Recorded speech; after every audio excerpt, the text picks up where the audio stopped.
Magandang gabi po mga kapamuso.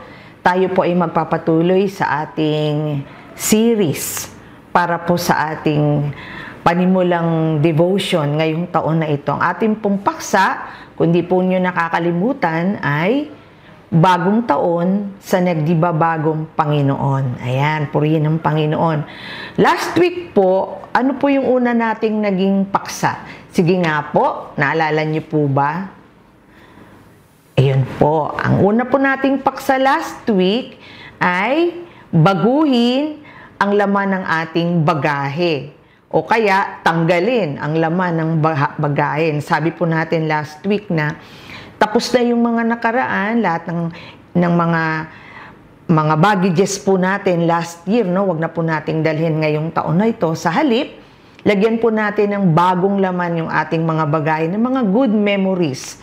Magkikreate po ulit tayo sa taong ito ng mga magagandang karanasan, mga magagandang alaala, mga panibagong eksperimento ng buhay para mas magkaroon ng excitement ang taon na ito para sa atin. Praise God! Dako po tayo ngayon sa pangalawang anong paraan natin gagawin para mas maging meaningful po at mas magkaroon ng kabuluhan yung taon na ito para sa atin. Pero bago ko po yung discuss, meron po ako sa inyong ipapakita na 7 choices. Ano po? Makikita nyo po dyan sa screen. Mabilisan lang po, babasahin nyo po itong 7 ito. Ito po yung mga karaniwang reaksyon kapag ang pinag-uusapan ay setting goals o paggawa ng layunin. Ngayon po, basahin po ninyo ng tahimik yung 7 ito. Pagkatapos po, mabilisan lang po, isa-isa sa inyo. Sabihin nyo po kung anong puasan kayo dyan na number. Yun lang po, no need to explain. No? Sabihin nyo lang kung nasaan kayong number dyan. Sige po, sandali lang po, pag-usapan po natin yan.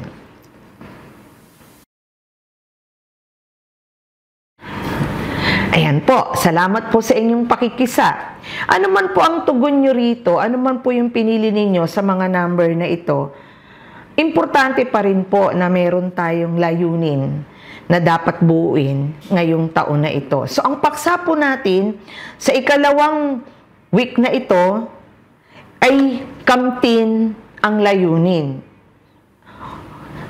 Kamtin ang layunin. Magkaroon tayo ng mga bagong layunin ngayong taon na ito. Masyado na po itong masyado na pong palasak ito yung paggawa ng goals. Karaniwan, umay na tayo rito, sawang-sawa na tayo rito. Kasi, yun nga, yung kanina, na pinagpilian yung 7 items, no, yan yung madalas nating maging karaniwang tugon. Pero, bagamat masyado na itong palasak o masyado ng common sa atin, alam niyo po ba mga kapamuso na kapag meron tayong layunin pa rin, no?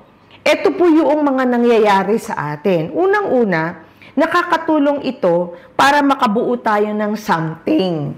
Ayan. Kasi kapag wala kang gustong i-achieve, wala ka rin mabubuong bago. Halimbawa, sa taon na ito, ito yung mga karaniwang desire ng mga nanay, no? Matututo na akong mag-encode sa computer. Ayan, so mag-aaral-aral. Naalala ko nung nasa GFA pa ako Laging ito yung taon-taon yatang ginugol ko, no? Kasi habang nag-a-advance yung mga taon, masyadong nagiging techy na ang pagtuturo. Kaya, siyempre, hindi sa age namin, yung mga kaedad ko, hindi namin inabot yung mga computer subjects ng unang panahon namin. Kaya mas magagaling pa sa amin ang mga bata ngayon pagdating sa computer. Pero yung mga simple lang na, sa taong ito, matuto na akong mag-encode, no? O sa taong ito, matuto na akong mag-post sa Facebook. Mga simple lang yan, pero nakaka-create ka ng bago. 'Di ba? Minsan, ang nagiging biktima ng karaniwan, ang mga masisipag magkaroon ng mga layunin, syempre yung mga bata-bata pa, yung mga nagsisimula pa lang sa kanilang mga pag-aaral o sa kanilang career. Pero karaniwan kasi habang tumatanda tayo sa lahat ng bagay, sa karanasan, sa edad, unti-unti itong paggawa ng layunin, hindi na natin masyadong binibigyan ng pansin. Nagiging na lang siya sa atin, parang karaniwan na lang na na kasabihan. Pero karamihan sa mga tinatamad gumawa ng mga ganitong layunin, yung mga batak na sa trabaho, batak na sa oras, yung mga nagkakaedad na. Pero yun nga, alam niyo po ba na yung KFC founder, no? Sabi niyang ganon, just because you took longer than others doesn't mean you failed. I started KFC at 65. O di ba? Sikat na sikat ang KFC, no? Pero magugulat tayo ng pinaka-founder niyan, na-discover niya, sinimulan niya ang KFC, 65 years old na siya. Bakit? Kasi meron siyang gustong mabuo kahit na meron siyang edad na. So yun po, no, number 1, nakakatulong ito para makbuo tayo ng something. Pangalawa, tinuturuan tayo nitong madisiplina at magkaroon ng sense of responsibility sa buhay. Kapag meron daw tayong gustong ma-achieve o gustong gawin sa buhay natin na layunin, nagiging disiplinado tayo at napipilitan tayong gumawa. Nagkakaroon tayo ng sense of responsibility. Sabi po ni Junaid Sarwar, sabi niyang ganun, excuses make today easy, but they make tomorrow hard. Discipline makes today hard, but it makes tomorrow easy. Sabi niya, kapag palagi ka daw nag-excuse, madali lahat ang bagay. Pero, pagdating ng kinabukasan, pagdating ng araw, nagiging mahirap na sa'yo ang buhay. Kasi dinaan mo lahat sa shortcut. Dinaan mo lahat sa putyo-putyo lang, sabi nga nila. Pero, sabing ganon, discipline makes today hard. Mahirap ang madisiplina sa ngayon.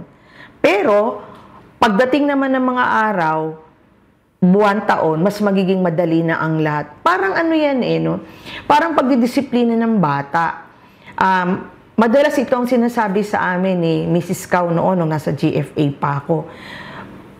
Napakahirap, mahirap daw turuan talaga ang mga preschoolers, no? Kasi lalo na yung bago mag-preschooler, yung mga nursery, yung mga toddlers, kasi lahat ituturo mo Ituturo mo lahat ng pagkulay, pagsulat, ganyan. Even yung ugali, no? Yung pagtatapon ng basura sa trash can, yung hindi pagsagot ng pabalbal o padabog. Kasi napakahirap dahil nagsisimula pa lang. Pero kapag pinalagpas mo naman yan, yung pagtitrain ng mga bata, once na dumating na sila sa age na 7 years old and above, mahirap mo na silang maturuan. Bakit? Shinortcut kasi ang pagdidisiplina ng bata. Tinatamad. Bata pa lang yan. Ano pa yan? Hindi pa niyan alam. Mga ganong mga katwiran natin. Okay lang yan. Sige, hayaan mo na lang siyang manood ng TV, manood ng gumamit ng Facebook. Makakapaglaba ko, makakagawa ko, magagawa ko lahat. Hindi ako magiging maiistorbo. Pero, tingnan nyo naman, habang lumalaki ang mga bata, number 1 nagiging problema kung bakit sila nagluluko sa pag-aaral ay nalululong sa kapanood, sa Facebook, kahit bata pa sila. Bakit? Kasi gustong mapadali ang buhay, no? Yung makapagtrabaho ng maluwag, walang iistorbo, pero ano naman ang mas nahirapan namang silang magdisiplina habang lumalaki ang bata. Ganon din sa mga ginagawa natin, mga kapamuso, no? Kailangan natin ang discipline sa sarili kahit mahirap. Mahirap mag-devotion, pero everyday dapat didisiplinahin mo ang sarili mo para matupad mo yung sarili mo na ma-adjust ka na sa ganong schedule. Di ba lagi na sinasabi ng mga psychologists like Jay Adams, no? Kapag ang isang bagay ay natuloy-tuloy mo na ng 30 days straight, magiging habit mo na yun. So, umpisang 30 days, talagang napakahirap. Kinakailangan mong gisingin ang sarili mo ng maaga, turuan mong i-prioritize ang schedule. Sa schedule mo yung mga mahalagang bagay. Pero mahirap. Napakahirap. Sa totoo lang, minsan nga, natawa ako sa mga tanong ng mga nanay, nag-uusap kami. Sabi ko sa kanila, bakit? Akala nyo ba, madali ang mag-home Bible study. Akala nyo ba, gustong-gusto ko nag-home Bible study, bumibisita, naglalakad sa kalsada na napakainit na pa. Ayaw ko yung mga bagay na yan. Tinatamad pa nga ako madalas eh. Sabi nila, talaga, pastora, nararamdaman mo yun? Oo naman. Pero bakit ko ginagawa? Kasi kung hindi ko gagawin yun, tatama rin ako. Kung hindi ko gagawin yun, hindi na ako mag-aaral. Kailangan ko mag-aaral kahit may edad na ako. Pag hindi ko gagawin yun, paano ako makapaglingkod sa Panginoon? At kung hindi ko gagawin yun, paano ko madidisiplina ang sarili ko na mag-aral ng salita ng Diyos? So it will require discipline on our part kapag meron tayong gustong mabuo. Pero, at the end of the day, sabi nga nila, ikaw din naman ang makikinabang. Pagkatapos ko mag-home Bible study, pagkatapos nating mag-quiet time and everything, ano ang pakiramdam ninyo mga kapamuso? Ay, di ba masaya? Na-discipline tayo, nagkaroon tayo ng sense of responsibility. Pangatlo, hinahamon nito ang sarili nating mas umangat pa kesa sa dating tayo. Yung bang, kapag meron kang nabuo, na something, no? Meron ang isang nanay sa amin nung nag-aral siya ng nag-aral siyang ng mag-bake, may edad na siya, no? Nalala ko si Christy, no? Lagi niya sinasabi, nung una daw, hesitant siya na mag-aral kasi may edad na siya. Pero nung nakapag-aral siya nakapag-bake siya, no? Tapos ang dami niya ng naging suki, ang dami na umu-order sa kanya. Sabi niya, alam mo ba, ang pakiramdam ko talaga, nagkaroon ako ng parang may nadagdag sa akin. Yun yung tuwang-tuwa siya, lalo na kapag yung mga nabibake niya ay nagugustuhan ng kanya mga customer. So, umaangat ang sarili mo kapag meron kang nagagawang something. Yung feeling mo, achieve na achieve ka talaga kapag nagawa mo yung gusto mong gawin. Mga kapamuso, as long as we are alive, tandaan po natin yan, as long as we are alive, we will always have the opportunity to change and improve. Tatandaan po natin, hanggat buhay tayo, pwede pa rin tayong mag-improve, pwede pa rin may madagdag sa atin, pwede pa rin tayong umangat. Pero, kapag tayo ay go with the flow na lang, no? Come what may na lang, kung ano man ang mangyari, yung possibilities na tayo ay umangat, mas kokonti siya. Ang mga bagay ay hindi mangyayari ng ganun-ganun lang. Kinakailangan tayo ang magpabago ng mga pangyayari. Diba? So, salamat sa Panginoon doon. Tandaan po natin, mga kapamuso, no? Ang mga goals natin, pwede yang magbago. Any moment, no? Pero ang lagi nating tatandaan, may Diyos tayo na nananatiling hindi nagbabago. Yung mga goals natin yan, tayo lang ang nagpaplano niyan, pero ang Lord ang nagbibless. Ang Lord ang nagtumutupad niyan. Basta ang ating mga goal ay in line sa kalooban ng Panginoon, ibibless niya yan. Sabi ng Jeremiah chapter 29, verse 11. Basahin po natin ng sabay-sabay.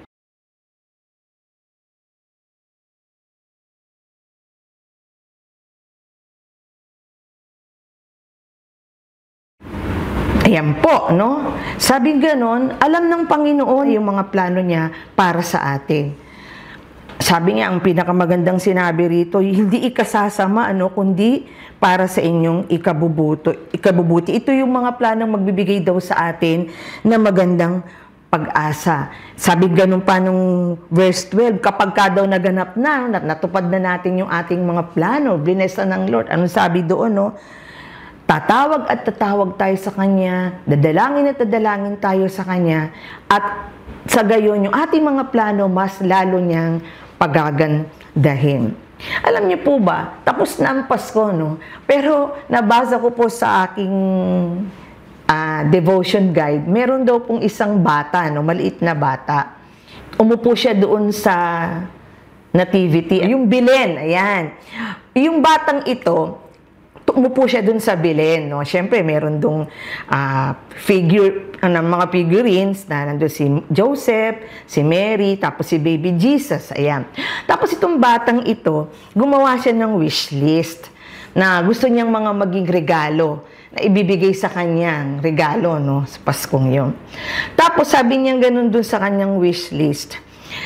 Lord Jesus, sabi nga, pag sa loob po ng 6 months, magpapakabait ako. Pag sa loob po ng 6 months, nagpakabait ako, bigay niyo po sa akin yung mga ganitong regalo. Tapos, sabi niya, ay, wag na lang 6 months. So, binago niya. Kasi alam niya, parang imposibleng magbago siya sa 6 months. Sabi niya, Lord, 3 months po. Okay po yun. Ay, hindi rin. Hindi ko kakayanin na ganun kabilis. So, sabi niya ganun, 2 months, Lord.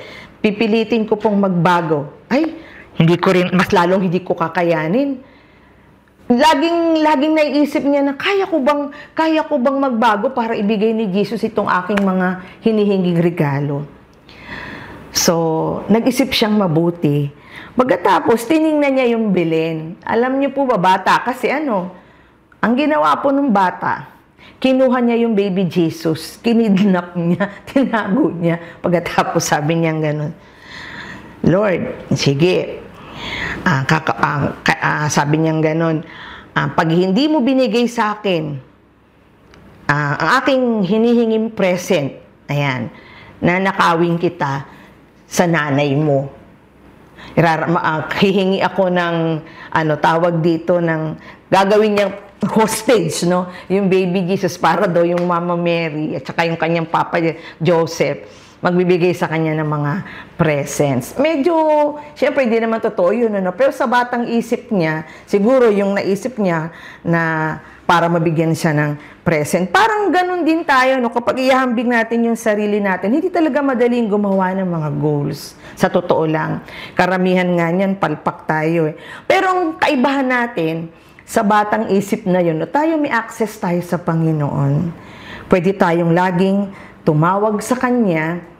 Basta tatandaan natin, mga kapamuso, hanggat meron tayong mga pangarap na gusto nating ma-achieve, this year, matupad man yan o hindi, matutulungan tayo nitong makabuo tayo ng something, matututunan tayong maging disiplinado, magkaroon ng sense of responsibility, at mas mahahamon tayong umangat sa ating sarili. Ayan, mga kapamuso, manalangin po tayo. Panginoon, maraming salamat po sa amin pong napag-aralan sa gabing ito. Mahamon kami, Panginoon, na gumawa uli, magsimula uli ng mga bagay na gusto po naming mangyari sa taon na ito. Kahit minsan parang akala namin huli na para magbago pa. Pero alam po namin, Panginoon, na ito po yung mga steps na to ang magtuturo sa amin para kami trumabaho uli, mahamon uli kaming maging masikap, madisiplina, magkaroon ng sense of responsibility. Sa gayon, kami rin naman po ang makikinabang nito pagdating ng araw. Matupad man o hindi, pag ito po ay in-offer namin sa iyo, Panginoon, gagabayan mo ito, Panginoon, sa iyong takdang panahon. Salamat po, Ama. Sa pangalan ni Jesus. Amen. So, ayan. May assignment lang po tayo, mga kapamuso, mag-isip po tayo ng at least dalawang gusto nating mangyari sa buong taon na ito. Pagkatas next prayer meeting po, i-share nyo lang po yun sa inyong kapartner. So, mag-isip po tayo this week. Okay? Salamat po ng uli. Magandang gabi po sa inyong lahat.